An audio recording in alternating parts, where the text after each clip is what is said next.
Sahabat setia Go Warrior yang dikasih Tuhan, Shalom. Hari ini adalah Senin 7 Oktober 2024. Kita menapaki pekan ini, hari ini dengan penuh rasa syukur dan semangat. Hari ini kita memperingati peringatan wajib Santa Perawan Maria, Ratu Rosario. Peringatan Bunda Maria sebagai Ratu Rosario berakar dari peristiwa sejarah dunia. Kala itu armada Ottoman sedang gencar memperluas daerah kekuasaan mereka dan hendak melakukan invasi ke dataran Eropa. Armada Ottoman ini hendak masuk melalui Eropa dengan jalur Austria. Maka tentara Kristen yang dipimpin oleh Don Juan atau Don Juan, dia ini kalah dalam hal jumlah pasukan dan persenjataan. Namun Paus Pius kelima mengajak seluruh umat untuk berdoa rosario. Dan ia pun berdoa bersama dengan Bunda Maria. Meskipun awalnya armada Kristen kalah angin dan kalah jumlah pasukan yang tidak sebanding dengan armada Ottoman, namun mereka akhirnya berhasil membalikan keadaan. Pertempuran dimenangkan oleh tentara Kristen di Lepanto pada tanggal 7 Oktober tahun 1571 dan pada tahun 1883 Paus Leo ke-13 menetapkan bulan Oktober sebagai bulan Rosario. Hari ini kita akan bersama-sama merenungkan firman Tuhan yang diambil dari Injil Lukas 10 ayat 25 sampai dengan 37. Mari kita siapkan hati kita. Haleluya, haleluya, haleluya. Aku bersyukur kepadamu Bapa Tuhan langit dan bumi, sebab misteri kerajaan-Mu Kau nyatakan kepada orang kecil. Haleluya, haleluya, haleluya. Tuhan bersamamu dan bersama rohmu.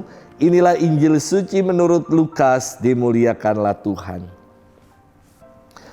Pada suatu ketika seorang ahli kitab berdiri hendak mencobai Yesus. Guru, apakah yang harus kulakukan untuk memperoleh hidup yang kekal? Jawab Yesus kepadanya, apa yang tertulis dalam hukum Taurat, apa yang kau baca di sana? Jawab orang itu, kasihilah Tuhan Allahmu dengan segenap hati dan dengan segenap jiwamu dan dengan segenap kekuatanmu dan dengan segenap akal budimu. Dan kasihilah sesamamu manusia seperti dirimu sendiri. Kata Yesus kepadanya, benar jawabmu itu. Perbuatlah demikian, maka engkau akan hidup. Tetapi untuk membenarkan dirinya, orang itu berkata lagi, dan siapakah sesamaku manusia? Jawab Yesus, adalah seorang yang turun dari Yerusalem ke Yeriko. Ia jatuh ke tangan penyamun-penyamun yang bukan saja merampoknya habis-habisan, tetapi juga memukulnya dan sesudah itu meninggalkannya setengah mati. Kebetulan ada seorang imam turun melalui jalan itu. Ia melihat orang itu tetapi ia melewatinya dari seberang jalan. Demikian juga seorang Lewi datang ke tempat itu. Ketika melihat orang itu ia melewatinya dari seberang jalan, lalu datanglah ke tempat itu seorang Samaria yang sedang dalam perjalanan.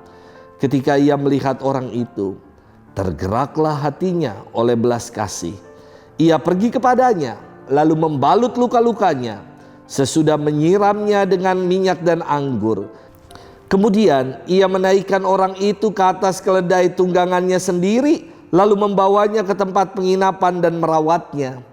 Keesokan harinya ia menyerahkan 2 dinar kepada pemilik penginapan itu, katanya, rawatlah dia, dan jika kau belanjakan lebih daripada ini, aku akan menggantinya waktu aku kembali. Menurut pendapatmu, siapakah di antara ketiga orang ini adalah sesama manusia dari orang yang jatuh ke tangan penyamun itu? Jawab orang itu, orang yang telah menunjukkan belas kasih kepadanya.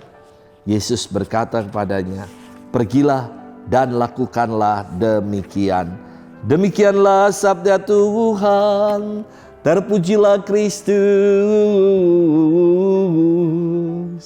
Sahabat setia Gower yang dikasihi Tuhan, Shalom. Sejak awal tahun ini, Seksi Pengembangan Sosial dan Ekonomi atau PSE Paroki Pantai Indah Kapuk bertanggung jawab untuk pelayanan di Rutan dan Lapas Salemba, untuk pelayanan kerohanian.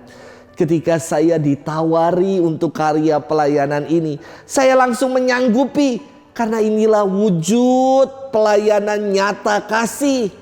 Sabda Yesus mengatakan, ketika aku lapar, kamu memberi aku makan. Ketika aku haus, kamu memberi aku minum. Ketika aku sebagai orang asing, kamu memberi aku tumpangan. Ketika aku telanjang, kamu memberi aku pakaian.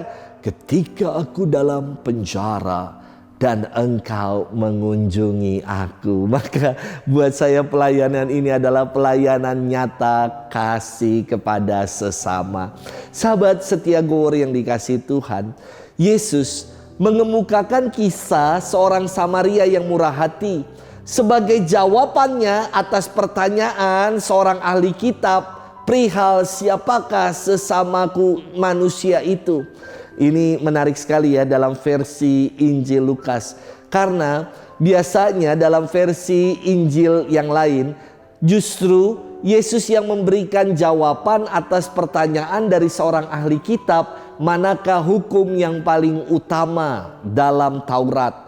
Tetapi dalam versi Injil Lukas, yang menjawab hukum yang terutama dalam Taurat, Yesus justru bertanya balik kepada ahli kitab itu, apa yang kau baca di sana? Dan justru ahli kitab ini yang menyatakan bahwa kasihilah Tuhan Allah dengan segenap hati, dengan segenap kekuatan, dengan segenap jiwa, dengan segenap akal budi, dan mengasihi sesama seperti diri sendiri. Namun kembali ahli kitab ini bertanya kepada Yesus, siapakah sesamaku itu? Dan Yesus mengisahkan perumpamaan yang sangat-sangat indah tentang orang Samaria. Kisahnya istimewa. Kenapa menjadi istimewa?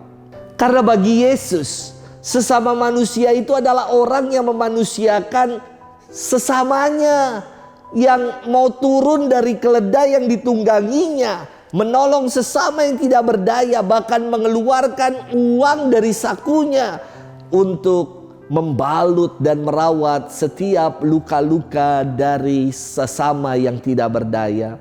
Sangat inspiratif karena dalam kisah ini Yesus menyebut identitas orang yang punya hati kepada sesamanya itu, yakni orang ini adalah orang Samaria. Bagi orang Yahudi, orang Samaria itu dipandang sebagai goyim, sebagai orang kafir.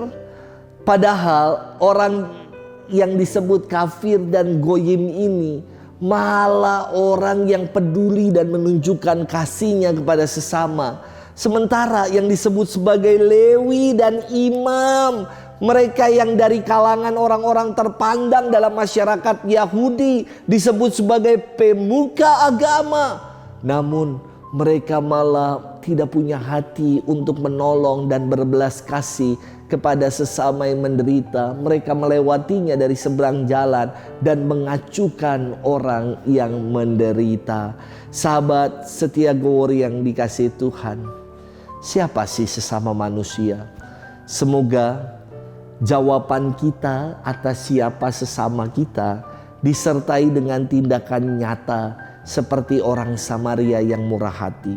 Nggak perlu saya kira banyak berteori dengan analisis angka-angka yang rumit untuk berbela rasa. Cukuplah dengan sebuah tindakan nyata untuk peduli dan mengasihi saudara-saudari kita yang menderita. Sudahkah kita lakukan itu?